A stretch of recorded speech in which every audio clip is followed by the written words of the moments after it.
एक समय की बात है। मालापुर नामक गांव में एक परिवार रहता था। उसमें एक बूढ़ा पिता और एक बूढ़ी माँ थी। उनका एक बड़ा बेटा कपिल और उसकी पत्नी सरोज थी। उसका एक बेटा था जिसका नाम संजू था।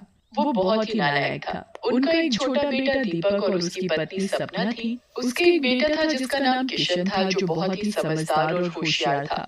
लेकिन उसे कोई भी प्यार नहीं करता था क्योंकि वो एक किन्नर था। उसके किन्नर होने की वजह से सब दीपक और सपना को भी उल्टा सीधा बोलते थे, जबकि सब लोग संजू को ही प्यार करते थे। किशन का एक दोस्त भी था जिसका नाम रवि था। वो किशन की प्रॉब्लम समझता था और हमेशा उसे समझाता रहता था कि तुम लोगों की बातों पर ध्यान मत दिया करो। लेकिन सभी लोग उससे नफरत करते थे क्योंकि वो लड़कियों की तरह रहता था। इसी वजह से सभी लोग उसका मजाक उड़ाते थे। वो अपने स्वभाव की वजह से बहुत परेशान रहता था। एक दिन की बात है। संजू किशन से कहता है, अरे ओए किशन, मेरे लिए खाना तो ला दे और मेरे कपड़े प्रेस कर दे, मेरा कमरा भी साफ कर देना। वैसे भी तुझे लड़कियों वाले काम करने में अच्छा लगता है। भैया, आप ऐसे क्यों बोल रहे हो? मैं भी तो लड़का हूँ, पर काम तो तेरे सारे लड़कियों वाले हैं। चल जल्दी से मेरा काम कर और जा यहाँ से। किशन संजू का काम करके नहाने चला जाता है और नहाने के बाद उसका मन करता है कि वो सलवार सूट पहन ले और वो सलवार सूट पहनकर अच्छे से तैयार हो जाता है। तभी उसके दादा दादी किशन को आवाज लगाते हैं और कहते हैं, किशन, मेरा चश्मा तो लाना। अभी लाया दादाजी। ये क्या हाल बना रखा है? तू नहीं सुधरेगा, अभी तुझे लड़की बनवाता हूँ। और ये कहकर दादाजी किशन को मारने लगते हैं। दादाजी, मुझे मत मारो, मैंने क्या किया है? आप मुझे क्यों मार रहे हो? इस लड़के ने तो सारे मोहल्ले में हमारी नाक कटा रखी है। इसने तो हमें कहीं जाने लायक ही नहीं छोड़ा। सभी लोग यही कहते हैं। और तुम्हारी छोटी पोती किशन कैसी है? हाँ? दादाजी, मैं क्या करूं? मेरा मन करता है लड़की के जैसे रहने का। तेरा मन करता है? तूने तो हमें कहीं मुंह दिखाने लायक नहीं छोड़ा है। तेरे माँ बाप ने तुझे ज्यादा ही सर चढ़ा रखा है। और जाकर लड़के वाले कपड़े पहन कर आ। किशन रोते हुए अपने कमरे में जाकर लड़के के कपड़े पहन लेता है और अपनी माँ के पास जाता है। और किशन अपनी माँ से कहता है, माँ, मैं किन्नर क्यों हूँ? मैं किन्नर हूँ, इसीलिए कोई भी मुझे प्यार नहीं करता। दादा दादी भी मुझे प्यार नहीं करते। सब संजू भाई को ही प्यार करते हैं, मुझे कोई भी प्यार नहीं करता। करते हैं ना, तेरे पापा और मैं तुझे बहुत प्यार करते हैं। तू तो मेरा प्यारा बेटा है। बेटा, तू जैसा भी है बहुत अच्छा है। तू मेरा राजा बेटा है, राजा बेटा। माँ, स्कूल में सभी बच्चे मेरा मजाक उड़ाते हैं, सब मुझे चिढ़ाते हैं, कहते हैं, ओए लड़की, इधर आ। कहने दे बेटा, तू उनकी बातों पर ध्यान मत दिया कर। माँ, आप ही बताओ ना, मैं एक किन्नर हूँ, तो इसमें मेरी क्या गलती? मेरा भी मन करता है कि मैं लड़कियों की तरह कपड़े पहनूं, लड़कियों की तरह सजूं, संवरूं। बेटा, तेरा इसमें कोई दोष नहीं है, पर समाज लड़कों को लड़कियों की तरह बनकर रहने में गलत मानता है। माँ, कल हमारे स्कूल में पार्टी है, पर मैं पार्टी में नहीं जाऊंगा। क्यों नहीं जाओगे? माँ, बच्चे मेरा मजाक उड़ाएंगे और बोलेंगे, आ गया लड़की। मैं नहीं जाऊंगा।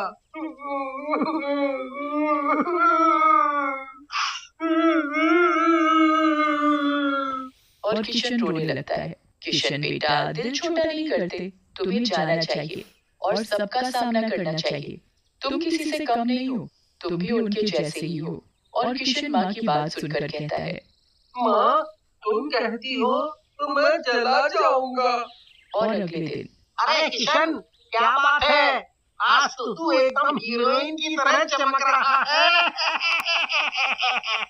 लेकिन किशन स्कूल के बच्चों की बातों पर ध्यान नहीं देता और वहाँ से चला जाता है। तभी किशन का दोस्त रवि मिलता है। वह उससे कहता है, कैसे हो किशन? ठीक हूँ, और तुम बताओ कैसे हो? मैं भी ठीक हूँ। ये सब तो पागल है, तुम इनकी बातों पर ध्यान मत दिया करो। जब इनको तुम्हारी जरूरत होती है तो ये सब तुम्हारे आगे पीछे घूमते हैं और बाद में तुम्हारा मजाक बनाते हैं। तुम भी अब इनकी कोई मदद मत करना। कोई भी तुमसे चैप्टर समझाने या मैथ के प्रश्न पूछे तो मना कर देना। रवि, ऐसा नहीं कहते, कोई बात नहीं, जाने दो। मैं इनकी बातों का बुरा नहीं मानता। पता नहीं भगवान ने मेरे साथ ऐसा क्यों किया, मुझे किन्नर क्यों बनाया। तभी किशन की क्लास के बच्चे आ जाते हैं और वो किशन को देखकर हंसने लगते हैं और कहते हैं,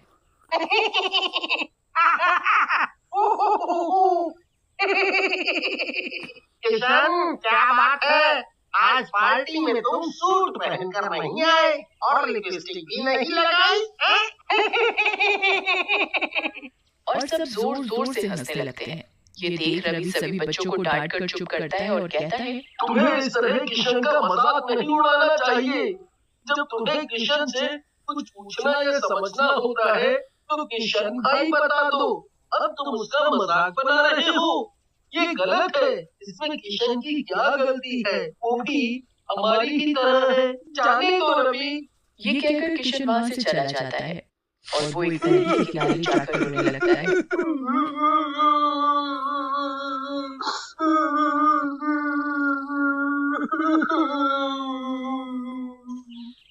मेरा जीने का कोई मतलब नहीं। सभी लोग मुझसे नफरत करते हैं, मेरे दादा दादी, मेरा भाई। मन करता है कि मैं मर जाऊं। गुस्से में आकर किशन नदी में कूद जाता है। उस नदी के किनारे एक पीपल का पेड़ होता है। उसी पेड़ पर एक चुड़ैल बैठी हुई ये सब नजारा देख रही होती है और वो नदी में कूद जाती है और किशन को बचा लेती है। तुम मरना क्यों चाहते हो? चुड़ैल, तुम तो चुड़ैल हो, तुमने मुझे क्यों बचाया? क्योंकि मैं एक अच्छी चुड़ैल हूँ। मैं भी एक किन्नर था, मेरा भी सभी लोग मजाक उड़ाते थे। एक दिन मैंने दुखी होकर नदी में कूदकर अपनी जान दे दी। मेरे मरने के बाद मेरे माँ बाप ये सदमा बर्दाश्त नहीं कर पाए और वो भी मर गए। तब से मैं चुड़ैल बनकर इसी पेड़ पर बैठी हूँ। मुझे मर जाने दिया होता, मैं जीना नहीं चाहता। सभी लोग मेरा मजाक उड़ाते हैं क्योंकि मैं एक किन्नर हूँ। किन्नर होना क्या गुनाह है? मेरे भैया, मेरे दादा दादी, मेरे दोस्त सभी मुझे लड़की कहकर चिढ़ाते हैं। अच्छा, ये बात है। तुम चिंता मत करो, मैं हूं ना, सब ठीक हो जाएगा। अब तुम अपने घर जाओ। और किशन अपने घर चला जाता है और घर जाकर वो सो जाता है। अगले दिन सुबह सुबह संजू चिल्लाता हुआ, मेरे हाथों में मेहंदी कैसे लगी और मेरे लिपस्टिक बिंदी किसने लगाई? अरे संजू बेटा, ये तुमने अपना क्या हुलिया बना रखा है? पता नहीं दादाजी, ये सब कैसे हो गया? जाओ जाकर अपना मुंह धोकर आओ। और संजू बाथरूम में अपना मुंह धोने चला जाता है। जब वो अपना मुंह धो रहा होता है तो पानी की जगह खून आने लगता है। लाइट अपने आप जलने बुझने लगती है। तभी आईने में उसे चुड़ैल नजर आती है और कहती है, आज मैं तुझे अच्छे से सजाऊंगी। तभी तुझे पता चलेगा कि किसी की भावनाओं के साथ खिलवाड़ नहीं करना चाहिए। चुड़ैल उसका ऐसा मेकअप करती है कि वो अपना चेहरा देखकर डर जाता है और वो बड़ी मुश्किल से अपना मेकअप उतारता है।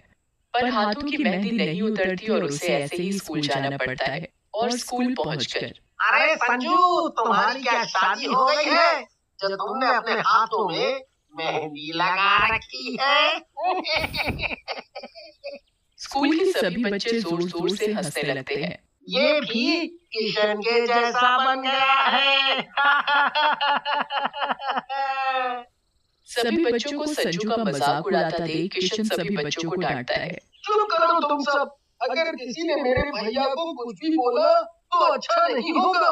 किशन की बात सुनकर रवि संजू से कहता है, देखा, तुम हमेशा किशन का मजाक उड़ाते थे, आज उसने ही तुम्हारा साथ दिया।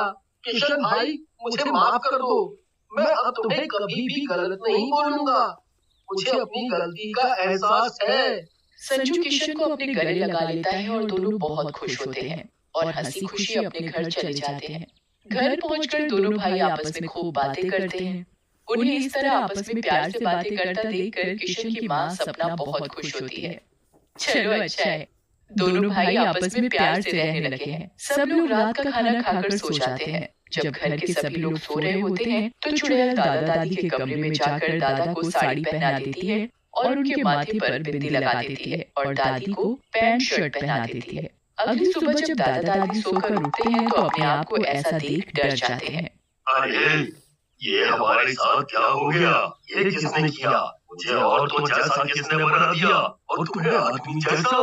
तभी चुड़ैल आकर दादा दादी के पैरों में अपने जादू से घुंघरू बांध देती है और दादा दादी नाचने लगते हैं। उनके नाचने की आवाज सुनकर घर के सभी लोग इकट्ठा हो जाते हैं और पड़ोसी भी आ जाते हैं। वो देखते हैं कि दादा दादी किन्नरों की तरह नाच रहे हैं। ये सब देख सभी पड़ोसी दादा दादी का मजाक उड़ाते हैं।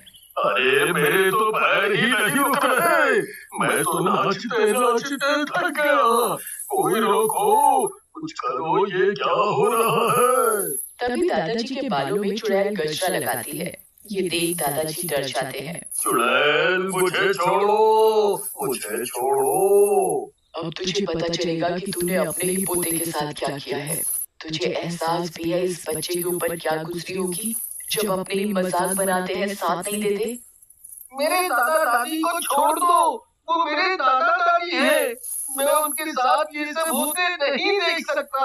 देखा, ये तुम्हारा पोता आज तुम्हें ही बचा रहा है। हमें माफ कर दो। अब हम कभी भी किशन का मजाक नहीं उड़ाएंगे, उसकी भावनाओं की कदर करेंगे। दादा दादी और घर के सभी परिवार वाले किशन को गले लगा लेते हैं और किशन को खूब प्यार करते हैं। अगली सुबह किशन स्कूल के लिए लेट हो रहा है, जल्दी करो। जी भैया। और दोनों साथ साथ स्कूल जाते हैं। स्कूल पहुंचकर संजू और किशन देखते हैं कि जो बच्चे किशन का मजाक उड़ाते थे वो सभी लड़कियों की तरह बने हुए हैं। अरे ये तुम्हें क्या हुआ? तुम लड़कियों की तरह क्यों बने हो? उन सब की ये हालत चुड़ैल ने की होती है। ये सब मेरे दोस्त हैं, इन्हें ठीक कर दो। मुझे इनकी ये हालत देखकर अच्छा नहीं लग रहा। चुड़ैल सभी बच्चों के सामने आती है। देखा तुमने, तुम सभी किशन को लड़की कहकर चिढ़ाते थे, आज वो ही तुम्हारी मदद कर रहा है। स्कूल के बच्चे किशन से माफी मांगते हैं। हमें माफ कर दो, अब हम कभी भी तुम्हारा मजाक नहीं उड़ाएंगे। हमें पता चल गया कितनी तकलीफ होती है जब किसी लड़के को लड़की कहा जाता है। हम किसी भी किन्नर का मजाक नहीं उड़ाएंगे। सभी बच्चे किशन को गले लगाते हुए अपना दोस्त बना लेते हैं। ये सब देख चुड़ैल खुश होती है। चुड़ैल को भी एक नेक काम करने से मुक्ति मिल जाती है और वो आसमान में गायब हो जाती है।